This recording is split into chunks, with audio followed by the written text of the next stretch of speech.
এমন সময় ফারুক আযম রাদিয়াল্লাহু তাআলা আনহু দেখতেছেন রাস্তার পাশে দাঁড়িয়ে একজন যুবক সাহাবী কান্না করতেছে। ফারুক আযম রাদিয়াল্লাহু তাআলা আনহু ওই যুবক সাহাবীকে দেখে দাঁড়িয়ে গেলেন, পথ চলা বন্ধ করে দিলেন। জিজ্ঞাসা করলেন, ভাই তুমি কি জন্য কান্না করো? ফারুক আযম রাদিয়াল্লাহু তাআলা আনহুর কথা শুনে ওই যুবক মাথা উপরের দিকে উঠালেন। মাথা উঠানোর পর দেখতেছেন চোখের মধ্যে পানি, গাল বেয়ে যুবকের চোখ দিয়ে পানি পড়েছে। ওই যুবককে ডেকে বলতেছেন, মা ইউবকিকা শাবুন, হে যুবক, কোন জিনিস তোমাকে কাঁদায়, তুমি কি জন্য কান্না করো? যুবক বলতেছে, ভাই আমি কি জন্য কান্না করি আমি তোমার কাছে বলতে পারবো না। এই মুহূর্তে বিশ্বনবী কোথায় আছে, আমাকে বিশ্বনবীর কাছে নিয়ে চলুন। স্বয়ং বিশ্বনবীর কাছে আমি বলবো আমি কি অপরাধ করেছি। আমার মুসলমান বন্ধুগণ, হযরত ওমর ফারুক রাদিয়াল্লাহু তাআলা আনহু তার সহযোগী ক্যান্সার করে দিলেন। ওই যুবক সাহাবীকে নিয়ে নবীজির দরবারে প্রবেশ করলেন।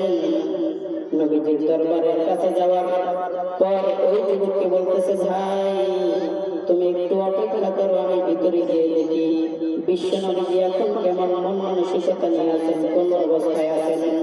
যুবককে অপেক্ষা করিয়ে রেখে ফারুক আযম রাদিয়াল্লাহু তাআলা আনহু ভিতরে প্রবেশ করলেন। যখন ফারুক আযম রাদিয়াল্লাহু তাআলা আনহু ভিতরে প্রবেশ করলেন, দেখতেছেন ফারুক আযমের চোখের মধ্যে পানি। আমার মুসলমান বন্ধুগণ, নবীজি জিজ্ঞাসা করেছেন, মা ইউবকিকা আমার হে ওমর, কোন জিনিস তোমাকে কাঁদায়, তুমি কি জন্য কান্না করো? ফারুক আযম রাদিয়াল্লাহু তাআলা আনহু সর্বপ্রথম সাহাবীর মধ্যে এমন একজন সাহাবী ছিলেন যার অন্তর ছিল কঠোর দিলওয়ালা সাহাবী, সংজ্ঞা দিলেন মানুষ, পাথর দিলওয়ালা মানুষ। ছোট একটি কথা বললে আপনারা বুঝতে পারবেন ইসলামের শুরু লগ্নে কাফেরদের এবং মুসলমানদের মধ্যে ব্যাপক একটি ফাইট হয়। সেই ফাইট হওয়ার মধ্যে সেই যুদ্ধের মধ্যে থেকে কাফেরদের পরাজয় বরণ করেন। কাফেররা পরাজয় বরণ করার পর কিছু লোক, কিছু মানুষ মুসলমানদের হাতে বন্দী হয়ে আসেন। মুসলমানদের হাতে বন্দী হয়ে আসার পর তাদেরকে এক জায়গায় আটক করে রাখা হয়। বিশ্বনবী সাল্লাল্লাহু আলাইহি ওয়াসাল্লাম সমস্ত সাহাবায়ে কেরামদেরকে বলতেছেন, আমার সাহাবায়ে কেরাম একটি পরামর্শ হবে, তোমরা সবাই বসো। নবীজির কথা শুনে সমস্ত সাহাবায়ে কেরাম একত্রিত হয়ে বসে পড়লেন মজমার মধ্যে। এইবার বিশ্বনবী বলতেছেন, ও আমার সাহাবায়ে কেরাম, আমি তো প্রত্যেকটা কাজ করার পূর্বে তোমাদের সাথে আমি পরামর্শ করি, কারণ সমস্ত পরামর্শের মধ্যে মহান আল্লাহ রাব্বুল আলামিন একটি করে রেখে দিয়েছেন। এইবার বিশ্বনবী বলতেছেন, আমার সাহাবায়ে কেরাম, তোমরা আমাকে পরামর্শ দাও। এই যে রণাঙ্গন থেকে এই সমস্ত কাফেরদেরকে আমরা ধরে নিয়ে আসছি, এই সমস্ত কাফেররা হলো মুসলমানদের দুশমন, আল্লাহর দুশমন, আল্লাহর কোরআনের দুশমন, আমাদের দুশমন। তারা এই যুগের মধ্যে আল্লাহর কোরআনকে জিন্দা দেখতে পারে না, মুসলমান দেখতে পারে না। ও আমার সাহাবায়ে কেরাম, এই সমস্ত কাফেরদেরকে কি করব তোমরা একটু বলো। আমার মুসলমান বন্ধুগণ, নবীজি যখন এই কথা বললেন, এক একজন সাহাবী এক এক রকম পরামর্শ দিচ্ছেন। কেউ বলতেছেন, ইয়া রাসূলুল্লাহ, ইয়া হাবিবাল্লাহ, আমার দিক থেকে আমার পরামর্শ হলো এই সমস্ত কাফের যারা আল্লাহর দ্বীনকে পছন্দ করে না, কোরআনকে পছন্দ করে না, নবীর হাদিসকে পছন্দ করে না, এই সমস্ত কাফেরদেরকে আপনি ট্যাক্স বহন করিয়ে দেন। তারা আমাদের দেশে জীবিত থাকবে, কিন্তু ট্যাক্স দিতে হবে। আরেকজন সাহাবী বলতেছেন, ইয়া রাসূলুল্লাহ, ট্যাক্সের কোনো দরকার নাই, আমাদের প্রত্যেকের বাড়িতে বাড়িতে একজন করে কাজের লোক লাগবে। এই সমস্ত কাফেরদেরকে গোলাম বানিয়ে আমাদের প্রত্যেকের বাড়িতে বাড়িতে দিয়ে দেন। আমার নবীজি পরামর্শের পরে পরামর্শ শুনতেছেন। আমার নবীজি এক পর্যায়ে বললেন, হে ওমর, তুমি কি বলো, তোমার পরামর্শ কি? ওমর ফারুক রাদিয়াল্লাহু তাআলা আনহু বলেন, ইয়া রাসূলুল্লাহ, আমরা যাদের রণাঙ্গন থেকে ধরে নিয়ে আসছি তারা প্রত্যেকেই আমাদের কারণ আর তারা তো কাফের। তারা আল্লাহর জমিনে আল্লাহর দ্বীনকে পছন্দ করে না, কোরআনকে পছন্দ করে না, কোরআনের আইন তারা বাস্তবায়ন করতে দেখতে পারে না। ইয়া রাসূলুল্লাহ, ইয়া হাবিবাল্লাহ, আমার দিক থেকে আমার খেয়াল হলো আমরা যাদেরকে ধরে নিয়ে আসছি তারা আমাদের প্রত্যেকেই কারণ তারা আপনজন। আমার নিজের খেয়াল হলো প্রত্যেকের আপনজনের কাছে প্রত্যেকের আপনজনকে ফিরিয়ে দেওয়া হোক এবং আইন জারি করা হোক। প্রত্যেকের আপনজনকে নিজ নিজ তরবারি দিয়ে তাদের কল্যাণ কেটে দুনিয়া থেকে বিদায় করে দেবে। আমার মুসলমান বন্ধুগণ, চিন্তা করেন যে সাহাবীর দুনিয়াতে শত আপনজনকে নিজ হাত দিয়ে জবাই করে মানুষ মেরে ফেলতে বলে, এইরকম একজন কঠোর দিলওয়ালা সাহাবীর চোখে ওই যুবকের কান্না দেখে কান্না চলে আসছে, চোখে পানি আসছে। আমার নবীজি দাঁড়িয়ে বলতেছেন, মা ইবতিকা ওমর, হে ওমর তোমাকে কোন জিনিসটা দাঁড়ায়? ওমর ফারুক রাদিয়াল্লাহু তাআলা আনহু বলতেছেন, ইয়া রাসূলুল্লাহ, ইয়া হাবিবাল্লাহ, আমি সফর করতেছিলাম, রাস্তা দিয়ে চলতেছিলাম, এমন সময় দেখতে করলাম রাস্তার কিনারায় একজন যুবক সাহাবী বসে বসে কান্না করতেছেন। আমি তার কান্নার ভঙ্গিমা দেখে আমার দিলকে শক্ত করে রাখতে পারি নাই। আমিও তার কান্না দেখে আমার চোখে পানি চলে আসছে। আমার নবী জিজ্ঞাসা করতেন, আমার সেই যুবক কোথায়? ওমর রাদিয়াল্লাহু তাআলা আনহু বলতেছেন, ইয়া রাসূলুল্লাহ, ইয়া হাবিবাল্লাহ, বাহিরে অপেক্ষমান করে রেখে আমি আপনার কাছে চলে আসি। আপনি যদি আমাকে অনুমতি দেন ওই যুবক সাহাবীকে আপনার দরবারে পেশ করব। আমার নবী অনুমতি দিয়ে দিলেন। ওমর রাদিয়াল্লাহু তাআলা আনহু ওই যুবক সাহাবীকে রেখে বলতেছেন, ভাই তুমি ভিতরে এসো, আমার নবী তোমার কথা শোনার জন্য অপেক্ষমান রয়েছেন। যুবক নবীজির সামনে এসে এমন ভঙ্গিমায় কান্না করেছেন, সেই কান্না দেখে নবীজির সাথে যতগুলো সাহাবায়ে কেরাম ছিল সকলেই তার চোখের পানি দেখে কান্না করেছেন। আমার নবীজি জিজ্ঞাসা করলেন, হে যুবক তুমি কি জন্য কান্না করো? এই যুবক সাহাবী বলতেছেন, ইয়া রাসূলুল্লাহ, ইয়া হাবিবাল্লাহ, আমি দুনিয়ার মধ্যে এমন একটি গুনাহ করেছি যে গুনাহ মনে হয় আমি আর ক্ষমা পাবো না।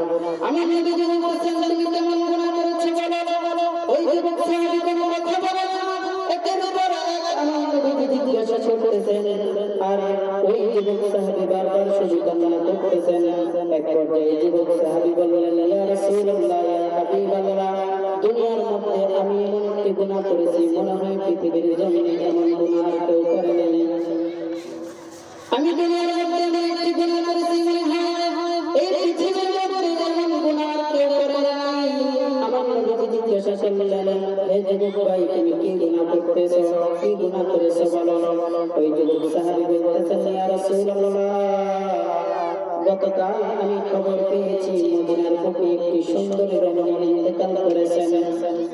আমার দেশে এই মদিনার বুকে যতগুলো মানুষ মৃত্যুবরণ করে সমস্ত মানুষদের কবর থেকে কাফনের কাপড়গুলো চুরি করে আমি সুন্দর করে পরিষ্কার করে সেগুলো বাজারে বিক্রি করে আমার জীবন চালাই, আমি জীবিকা নির্বাহ করি। কিন্তু গতকালকে আমি খবর পেয়েছি মদিনার বুকে একজন সুন্দরী রমণী ইন্তেকাল করেছেন। এই কথা শোনার পর আমি রাত্রিবেলায় চলে গেলাম সেই কবরস্থানে। কবরস্থানে যাওয়ার পর আমি সেই জায়গায় কবর করে করে ওই সুন্দরী রমণীর গায়ে থেকে 5 টুকরা কাপড় খুলে নিয়ে আসলাম। আমি যখন ফিরে আসতেছি এমন সময় আমার মনের মধ্যে শয়তান দুটা বিচার বলতেছেন, হে যুবক তুমি তো একজন যুবক, আর যার কাছ থেকে তুমি 5 টুকরা কাপড়ের কাপড় নিয়ে আসলে সে তো মদিনার বুকে সুন্দরী সুশ্রী একটি রমণী ছিল। তুমি শুধু 5 টুকরা কাপড় নিয়ে সন্তুষ্ট হয়ে গেলে, কিন্তু একবার তাকিয়ে দেখলে না সুন্দরী সুশ্রী রমণীটাকে কেমন দেখা যায়। আমার মুসলমান বন্ধুগণ, এইভাবে করে যখন এই যুবক সাহাবীর অন্তরে এমন ভাবে শয়তান কুমন্ত্রণা দিতে থাকলো, এক পর্যায়ে কুমন্ত্রণা পাওয়ার পর ওই যুবক সাহাবী আবার ব্যাক করে কবরস্থানের মধ্যে চলে গেলেন। গিয়ে দেখতেছেন সুন্দরী সুন্দরী রমণী দেখা যায়। সুন্দরী সুন্দরী রমণী দেখে তার মনকে আর ফিরাইতে পারল না। ওই যুবক সাহাবী বলতেছেন, ইয়া রাসূলুল্লাহ, আমি আমার মনকে ফিরাইতে না পেরে ওই সুন্দরী রমণীর সাথে এক পর্যায়ে আমি জিনা করা শুরু করলাম। আমি যখন জিনা করা শেষ করে আসলাম, আমার পিছন দিক থেকে মনে হয় এটা বলতেছেন, হে যুবক ভাই, আমার কোনো অপরাধ নাই, আমি তোমার কাছে কোনো অপরাধ করি নাই, কিন্তু কবরস্থানের হাজার হাজার মানুষদের মধ্যে থেকে তুমি আমাকে উলঙ্গ করে নাপাক অবস্থায় আমার সাথে জিনা করলে। তুমি আমাকে এমন অবস্থায় করে যাচ্ছ, মুসলমান এমন ভাবে আমাকে সুন্দর করে পাক পবিত্র করে আমাকে কবর দিয়েছিল, কিন্তু তুমি এমন নাপাক অবস্থায় আমাকে রেখে গেলে, কিয়ামতের দিন হাজার হাজার মানুষদের সামনে আমাকে নাপাক অবস্থায় ওঠানোর ব্যবস্থা করে দিলে। এই কথা যখন শুনলেন, শোনার পর ওই যুবক সাহাবী বলতেছেন, ইয়া রাসূলুল্লাহ, ইয়া হাবিবাল্লাহ, আমি যখন থেকে এই কথা শুনেছি আমার আর কোনো কিছুই ভালো লাগতেছে না। ওই কথা শোনার পর আমি আজ পর্যন্ত আমার ঘরে যাই নাই, বাড়ি যাই নাই, আমার ফ্যামিলির কোনো খোঁজ খবর নেই নাই, আমি রাস্তায় বসে কান্না করতেছিলাম। এই কথা শোনার পর আমার নবীজি বলতেছেন, সত্যি এই যুবক তোমার গুণটা বড় সাংঘাতিক। ওই যুবক যখন শুনেছেন নবীজির মুখ থেকে আওয়াজ বেরিয়েছে, সত্যি তোমার গুণটা বড় সাংঘাতিক, এই কথা শোনার পর যুবক সাহাবী এক দৌড়ে নবীর দরবার থেকে চলে গেছেন। একদিন, দুই দিন, 3 দিন, সপ্তাহ পেরিয়ে মাস পেরিয়ে যখন 40 দিন পূর্ণ হয়ে গেল, জিবরাইল আলাইহিস সালাম নবীকে এসে সালাম দিলেন, আসসালামু আলাইকা ইয়া রাসূলুল্লাহ। আমার নবী সালামের জবাব দিলেন আর বলতেছেন, হে জিবরাইল ভাই, তুমি কি জন্য আসছো? জিবরাইল আলাইহিস সালাম বলতেছেন, ইয়া রাসূলুল্লাহ, আজ থেকে 40 দিন পূর্বে আপনার একজন যুবক সাহাবী আপনার কাছে এসে গুনাহের কথা বর্ণনা করেছিল, আপনার কি তার ব্যাপারে কোনো খোঁজ খবর আছে? আমার নবী বলতেছেন, হে জিবরাইল ভাই, ওই যুবক সাহাবীর ব্যাপারে তো আমার কোনো খোঁজ খবর নেই। আমার নবীর কথার উত্তরে জিবরাইল আলাইহিস সালাম বলতেছেন, ওই যুবক সাহাবী যখন আপনি বলেছিলেন সত্যিই তো তোমার গুনাহটা বড় সাংঘাতিক, এই কথা শোনার পর সেই যুবক আজ পর্যন্ত 40 দিন পার হয়ে গেছে, সেই যুবক ঘরে যায় নাই, বাড়ি যায় নাই, একটা বারের জন্য তাদের ফ্যামিলির কোনো খোঁজ খবর নাই। ইয়া রাসূলুল্লাহ, সে সাহাবী, সে ভালো করে জানে আপনার মুখ থেকে যদি তার হকে কোনো কথা বলে ফেলেন, আল্লাহ তাআলা অবশ্যই কবুল করে নেবেন। সেই জন্য ওই যুবক সাহাবী ভয় পাইতেছিলেন, না জানি আমি জাহান্নামী হয়ে যাই, এই চিন্তা ভাবনা করে আপনার দরবার থেকে চলে গেছেন। আর সবচেয়ে বড় পাহাড়ের চূড়ায় উঠে আল্লাহর কাছে আজ পর্যন্ত কামনা করতেছেন আর বলতেছেন, আল্লাহ, আমি দুনিয়ার মধ্যে মূর্তি গুনাহ করেছি, আমার মতো গুনাহগার, আমার মতো জিনাহগার আর কেউ নাই।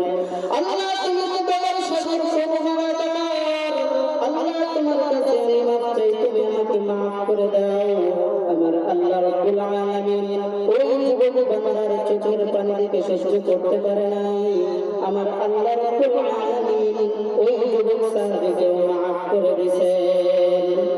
এইবার জিবরাইল আলাইহিস সালাম বলতেন, ইয়া রাসূলুল্লাহ, আপনার সবচেয়ে কাছের সুন্নি বড় বড় সাহাবী ওমর এবং আবু বকরকে পাঠিয়ে দিন, তারা যেন ওই যুবক সাহাবীকে নিয়ে আসে।